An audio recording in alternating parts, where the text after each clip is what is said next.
এখন বসিয়ে দিলাম আবার দুপুরের রান্না। কি দিয়েছি দেখো, আলু আর হচ্ছে সজনে, আর দেবো এর মধ্যে একটু শেষের দিকে মিষ্টি কুমড়ো। মিষ্টি কুমড়োটা এখনই যদি ডালের সাথে সেদ্ধ বসাই একদম গলে যাবে। দুপুরের জন্য এটা বসালাম। আজ তো মঙ্গলবার, এদের হয়ে যাবে মঙ্গলচণ্ডী আজকে। সজনেটা খুব দরকার এই মুহূর্তে এক্সারসাইজের জন্য, সেই জন্য সজনে যেভাবেই হোক খাওয়াতে হবে। কালকে যেমন তরকারি করেছিলাম, এটা না এইভাবে ফেলে দিতে হয় একটু একটু করে। সুপ্রভাত বন্ধুরা, আশা করি তোমরা সকলেই ভালো আছো। তোমাদের ভালোবাসায় আমরাও ভালো আছি। তোমাদের ভালোবাসা আশীর্বাদই তো আসল। তোমরা সকলে এইভাবে আমার পাশে থাকো, নিশ্চয়ই ভালো থাকবো। যেমন আমি সবার পাশে থাকার চেষ্টা করি, সকলের মঙ্গল কামনা করছি করে আজকের ব্লগটা শুরু করছি বেশ কিছুদিন পর। মনের জোর আনার জন্য, তোমাদের সাথে কথা বলার জন্য। আমি আজ অ্যাকচুয়ালি ব্লগ করি শুধুমাত্র নিজের মনের খিদে মেটানোর জন্য। দেখবে মানসিক কিছু চাহিদা মানুষের থাকে, যেটা মানুষকে এগিয়ে যেতে সাহায্য করে। ব্লগিংটা আমার ক্ষেত্রে কিন্তু পুরোপুরি তাই।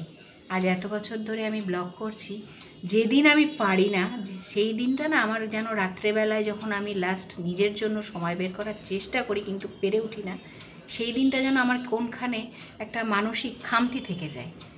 আর এই খামতিটা কেন আমি বুঝতে পারি, সেটা হচ্ছে তোমাদের সাথে না কথা বলা, তোমাদেরকে মনের কথা শেয়ার না করা, এইগুলোই হচ্ছে আমার দুর্বলতার কারণ হয়ে দাঁড়ায় তখন। তা চলো আজকের ব্লগটা পুরোপুরি স্টার্ট করছি। এখনকার ব্লগগুলো একদম অন্যরকম হবে, তোমাদের হয়তো মনেও ভালো নাও লাগতে পারে, আবার ভালোও লাগতে পারে। তা চলো দেখতে থাকো, আর অবশ্যই একটা কমেন্ট করবে পুরো ব্লগটা দেখার পর, তাহলে না আমি নিজে একটু এই মুহূর্তে খুব মনের জোর পাবো।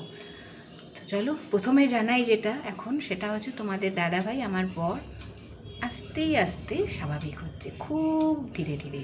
যত তাড়াতাড়ি মানুষ অসুস্থ হয় তত তাড়াতাড়ি কিন্তু সে সুস্থ হয় না। আর এটা তো পুরোপুরি অন্য একটা রোগ। এই ধীরে ধীরে আগানোটা অবজারভেশন করতে হয়, দেখতে হয়, বুঝতে হয়। ঠিক যেমন প্রতিদিন সকালে উঠে মেয়ের ওই কাটা জায়গাটা লক্ষ্য করি, আজ বিগত 6 মাস ধরে এইভাবে চলছে মেয়েকে নিয়ে। এখন তার সাথে সাথে আবার স্বামী। তা তোমরা সাথে থাকবে, অবশ্যই পুরো আমি এই দুর্যোগটা কাটিয়ে উঠতে পারবো। চলো দেখতে থাকো পুরো ব্লগ। বেশি খারাপ কথা নয়, খালি ভালো কথা, ভালো চিন্তা, ভালো মানসিকতা নিয়ে এগিয়ে যেতে হবে। আমি চাই না, আমি ওই জন্য কিন্তু বেশ কিছুদিন ব্লগ দিতে পারিনি আরও বেশি করে, কারণ আমি যাই শেয়ার করি সেটাই নেগেটিভ হয়ে যাবে তোমাদের কাছে, তোমাদের ভালো লাগবে না। প্রত্যেকটা মানুষ তার জীবনে নানান নেগেটিভিটির মধ্যে দিয়ে যাচ্ছে, নানান খারাপ জিনিসের মধ্যে দিয়ে যাচ্ছে, কেউ ভালো নেই। এর আগে বেশ কিছু আগেই কিন্তু আমি একটা কথা বলেছিলাম ফিরে এসেই, যে আমাদের এখন এমন একটা কন্ডিশন, ট্রানজিট কন্ডিশন, মানে সমস্ত গ্রহ নক্ষত্রের জন্যই। সায়েন্স তো ওটাও একটা সায়েন্স, কিন্তু যে জ্যোতির্বিদ্যা সেটা কিন্তু এক ধরনের বিজ্ঞান, জ্যোতির্বিজ্ঞান। এটা তর্ক করে লাভ নেই, সত্যি কথাই। গ্রহ, চন্দ্র, পূর্ণিমা, অমাবস্যা, রাহু, কেতু, তুমি যেটাই বলো না কেন, সবটাই কিন্তু পৃথিবী সৌরমণ্ডলে ঘুরছে এবং তার আলাদা একটা বিজ্ঞান রয়েছে, নাহলে ঘুরতো না। তোমার আমার মতো না, ওটাকেও আমরা কন্ট্রোল করতে পারি না কেন? এই জন্যই ওটাও একটা বিজ্ঞান, ওকে মেনে নিতে হয়। ওটা যারা মানে তারা ভালো, যারা না মানে তারাও আর ভালো আমার মতে। যারা ওই বিজ্ঞানকে বিজ্ঞান বলে মনে করে না, আমার মতে সে তার মানসিকতা নিয়ে থাকে। তবে আমি কিন্তু ভীষণ ভীষণ পরিমাণে বিশ্বাস করি যে জ্যোতি একটা বিজ্ঞান, বিদ্যা শুধু নয়। জ্যোতির্বিজ্ঞান এই মুহূর্তে যা বলছে সেটা হলো যে আমরা খুব বাজে একটা কন্ডিশনের মধ্যে রয়েছি। আমি বারবার বলেছিলাম এপ্রিলের 23 তারিখ 26 তারিখ পর্যন্ত ভীষণ বাজে অবস্থা। আমি নিজের জীবনেই সেটা ফিল করতে পারছি এখন হাড়ে হাড়ে। কিছু করার নেই, এটা হবেই। তবে আরও অনেক খারাপ কিছু হতে পারতো, সেখান থেকে ভগবান আমাকে শিক্ষা দিচ্ছে, ওকে বলছে যে তুমি সাবধান হয়ে যাও। সেটা প্রত্যেকেরই, কম বেশি প্রত্যেককেই এই মুহূর্তে একটু সাবধান থাকতে হবে। এটা হবেই, সাবধান থাকলেও হয়তো হবে, কম পরিমাণে সাবধান থাকলে হবে, সাবধান না থাকলে একটু বেশি পরিমাণে হবে। ভগবান আমাকে রক্ষা করেছে, যে আমাকে অল্পের উপর দিয়ে ভগবান নিয়ে গেছে। আমি মনে করি আমি যে কন্ডিশনে আছি সেটা আমি অনেক ভালো আছি। যারা আরও খারাপ কন্ডিশনে আছে তাদের অবস্থা ভাবো।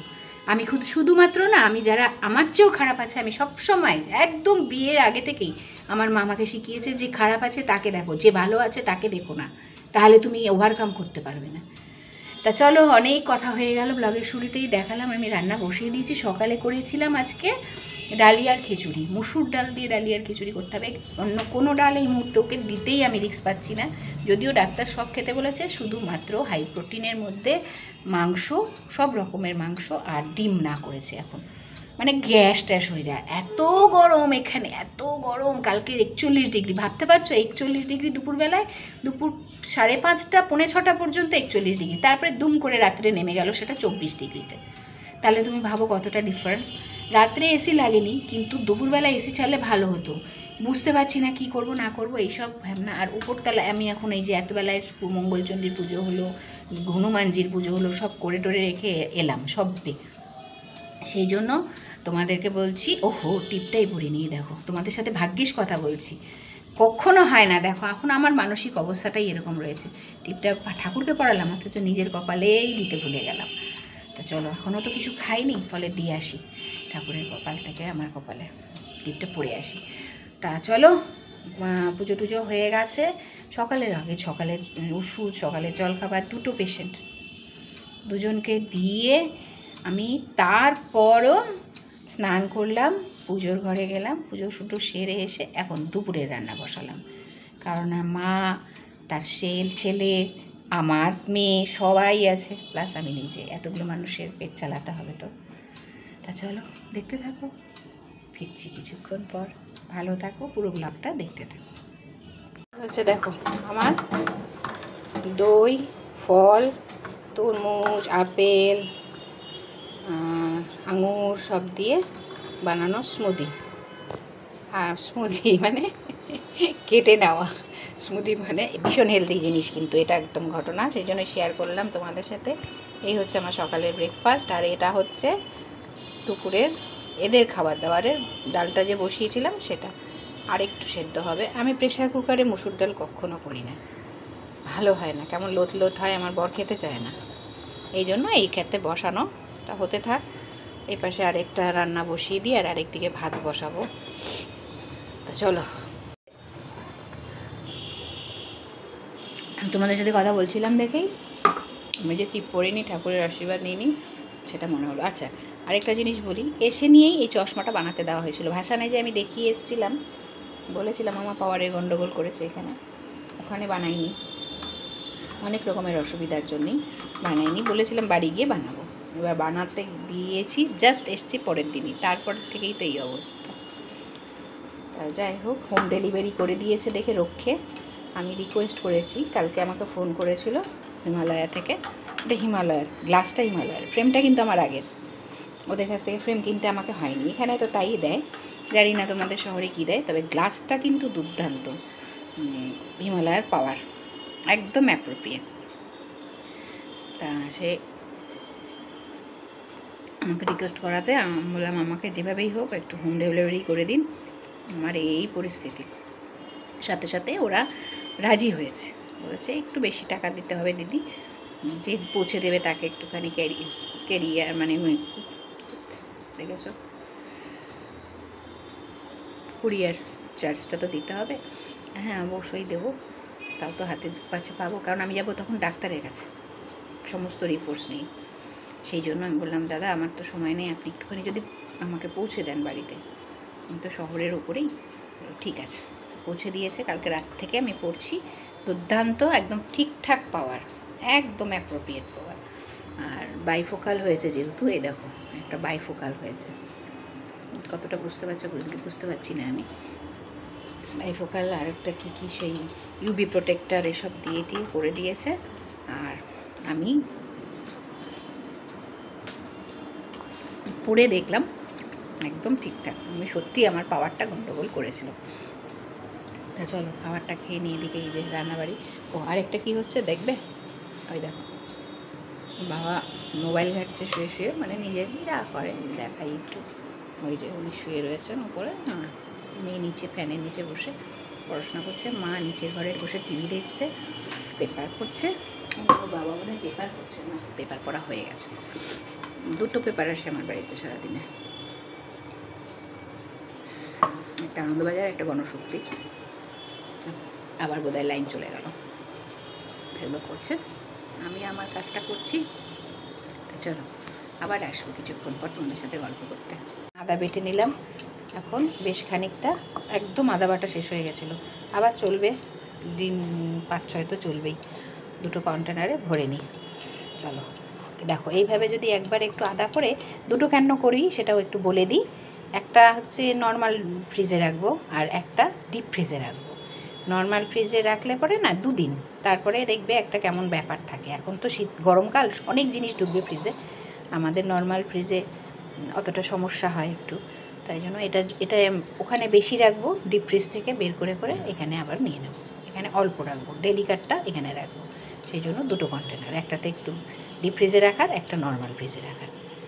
চলো এই টিপসটা তোমাদেরকে দিলাম, জানি না তোমরা কি করবে।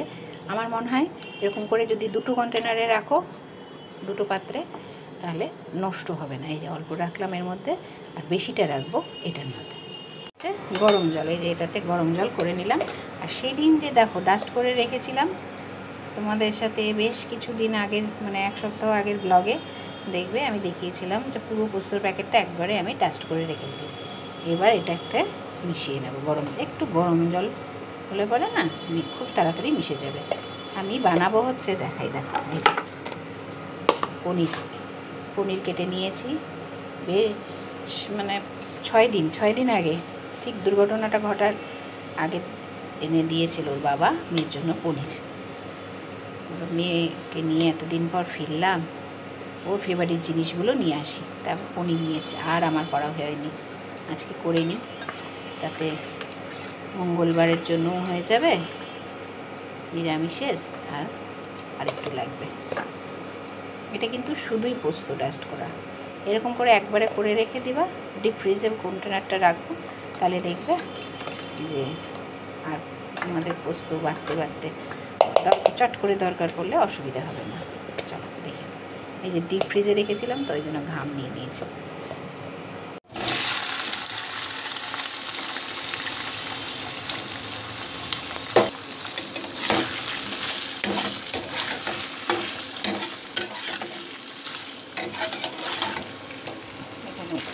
একটু হালকা এপিট করে নেবো, সরষার তেলে রান্না করছি।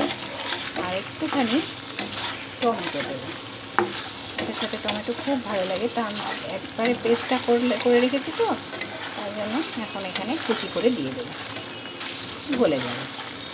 টক দই দিলেও ভালো লাগে, আমি টক দই দেবো না, আজকে আমি দেবো টমেটো, একটু রঙও আসবে।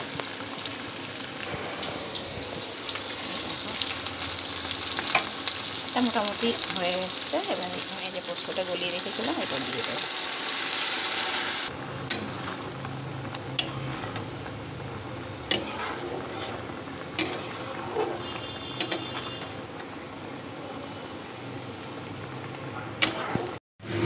দেখো এটা আওয়াজটা বন্ধ করি, এটা হচ্ছে মাছের ঝোলের মশলা, জিরে বাটা, আদা বাটা আর কাঁচা লঙ্কাও বাটা আছে এর মধ্যে, আর একটু হলুদ দিলাম, তেলে জিরে ফোড়ন দিয়ে, সাদা জিরে ফোড়ন দিয়ে, এই হচ্ছে মশলাটা একটু কষে উঠলে মাছ ভাজা আছে সেই তেলেই বসালাম, দেখুন কতটুকু তেল, বুঝতে পারছো, মাছ ভাজার তেলটাতেই মশলাটা কষানো হলে তারপর মাছ দিয়ে গরম জল দিয়ে দেবো ঝোলের জন্য।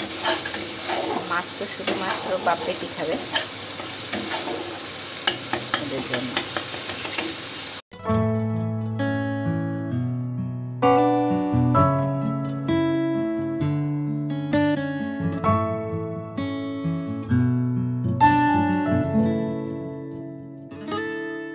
ভাত আমার হয়ে গেছে, আর ভাতের মধ্যে সিদ্ধ দিয়ে দিয়েছিলাম এগুলো, তাহলে আমি খেতে পারবো মঙ্গলবার। কিন্তু সজনে তো ভাতে দিলে ভালো লাগবে না দেখে সজনে আর দিতে পারিনি। এটা কী রে, ও মশলার মিষ্টি কুমড়ো, ঝিঙে, আলু, এই আমি আমার মঙ্গলবারে এটা সেদ্ধ ভাত। আর কি লাগে বলো, আমার মঙ্গলচণ্ডী না, যেহেতু শাশুড়ি মায়ের মঙ্গলচণ্ডী করেন উনি, ওই জন্য ওটা উনি আমাকে দেবেন, উনি না থাকলে আমি তো করতে পারবো, উনি তো এখনও জীবিত, তাই উনিই করছেন। খাও, কি খেতে বললাম বলো তো, ঠিক এই 1টার সময় ওর একটা ওষুধ আছে। এখন বাজে পাক্কা 1টা। আমার ভাত হয়ে গেল গরম গরম, এখন রান্নাও শেষ, এদিকে সেদ্ধও হয়ে গেছে, এখানে তরকারিও করে নিয়েছি এই যে পনিরের। আর এখন এটা উপর দেবো, দিয়ে ম্যাক্সিমাম একটা 20-20 মধ্যে খেতে দিয়ে দেবো ওর বাবাকে। কিন্তু মেয়ে 2টোর আগে খেতে পারবে না, ওরা এই 1 ঘন্টা পর আবার ভাত খাওয়া, মানে ভাত না শুধু সব কিছু খাওয়া। জীবনটা বড্ড জটিল, কিন্তু তোমাকে সেই জটগুলো ছাড়িয়ে ছাড়িয়ে এগোতে হবে। চলো সুইচটা অফ করি, পুর দিয়ে নিই। চলো বন্ধুরা, এই হচ্ছে দুপুরে খাইতেই পর্ব। এই যে এখানে নিজের জন্য কুমড়ো, আলু আর ঝিঙে, গরমকালে মোক্ষম খাবার। এটা ভীষণ ভীষণ পরিমাণে হেলদি। একটু কাঁচা লঙ্কা নিলাম, কাঁচা তেল একটু, তার সাথে সামান্য একটু বীজ ঝিঙে নিয়ে নিলাম। ঝিঙেটা এত সুন্দর, এত টেস্টি না, এত নরম, সব থেকে বড় কথা, মানে একদম কচি ঝিঙে দিলাম। শীত গরমকালের এই সব সবজি খেতে হবে, কিছু করার নেই সুস্থ থাকতে গেলে নিজেকে। চলো, এই 2 পদ তো অনেক অনেক। এরপরে আছে টক, আমের টক, আর এখান থেকে নিয়ে নিই অল্প একটু ভাত, ব্যাস। এই যে দেখতেই পাচ্ছ, আমার বরের কলেজের কলিগরা সকলে চলে এসেছেন। এরা প্রত্যেকেই কিন্তু আমার স্যার। তাদের সাথে অনেকক্ষণ আলোচনা, গল্প, বিভিন্ন রকমের কথা, এই বিগত 5-6 বছরের অনেক কিছু না জানা গল্পও হলো। চলে আসলাম একদম ব্লগের শেষে, এবং বসেই রয়েছি দেখতেই পাচ্ছ মশারির ভিতরে। আজকে প্রচণ্ড প্রচণ্ড গরম ছিল। আমার দুপুরের কিচ্ছু, মানে সামান্য 1 মুঠ ভাত ছিল বাইরে, কত বেলায় ভাত করেছি 1টার দিকে, সেই ভাতটা পর্যন্ত নষ্ট হয়ে গেছে, এত গরম আমাদের এখানে। তারপরে আমার এটা দোতলা, সেই জন্য এখন না মনে হচ্ছে যেন কতবার স্নান করছি, তাও ভালো লাগছে না। তা আজকে একটা খুব ভালো খবর, খুব সুন্দর খবর, দেখলেই তোমরা। আমার পুরনো কলেজের শিক্ষকরা এবং আমার বরের পুরনো কলিগরা, যারা এত এত ভালোবাসা দিয়ে এসছে এবং এখনও দিয়ে যাচ্ছে, যেটা আবার প্রমাণিত হলো, তারা সকলে এসছিলেন আজকে ওকে দেখতে। সেই সুদূর বহরমপুর থেকে, প্রায় 250 কিলোমিটার দূর থেকে তারা কলেজে সই করে কিছু ক্লাস নিয়ে তারপরে সেখান থেকে গরমের মধ্যে রওনা দিয়েছেন, এখানে এসে পৌঁছেছেন। হাসি ঠাট্টা আনন্দে বেশ খানিকক্ষণ সময় কাটলো, কিন্তু ওই যে সবার পরিবারের মানুষরা ওখানে একা রয়েছে, তাই তাদের ফিরে যেতে হলো। তবে তারা কথা দিয়ে গেছেন তারা এখন আবার আসবেন, এবং তখন তারা অবশ্যই রাত্রিবাস করবেন এবং ভাত খাবেন, আমার হাতের রান্না খেয়ে যাবেন, এই কথা দিয়ে গেছেন আমার স্যারেরা। এরা প্রত্যেকেই আমার স্যার, সকলেই বিএডের স্যার, আমার শিক্ষক আমাকে কথা দিয়ে গেছে। একজন ছাত্রীকে যখন কথা দিয়ে গেছে, তাহলে নিশ্চয়ই সেটা তারা রাখবেন, এটা আমি আশা করি। আজকে আমার সত্যিই খুব আনন্দ লেগেছে, এত কষ্টের মাঝেও আমার স্যারদেরকে পেয়ে আমার যে কতটা মনের জোর বেড়ে গেছে, আমি মানে বলে বোঝাতে পারবো না। তারা ভালো থাকুন, তাদের সহকর্মীও খুব তাড়াতাড়ি সুস্থ হয়ে উঠুক, এই শুভকামনা দিয়ে আজকের রাতে ব্লগটা এখানেই শেষ করছি। বন্ধুরা, সকলে ভালো থেকো আর সুস্থ থেকো। এরকম ছোট্ট ছোট্ট ব্লগ আশা করছি প্রায় দিন এখন দিতে পারবো, কারণ এভাবেই আমি আমার মনের জোর বাড়ানোর চেষ্টা করছি। তোমরা সাথে থাকো, দেখতে থাকো আগামী দিনের ব্লগগুলো। শুভরাত্রি।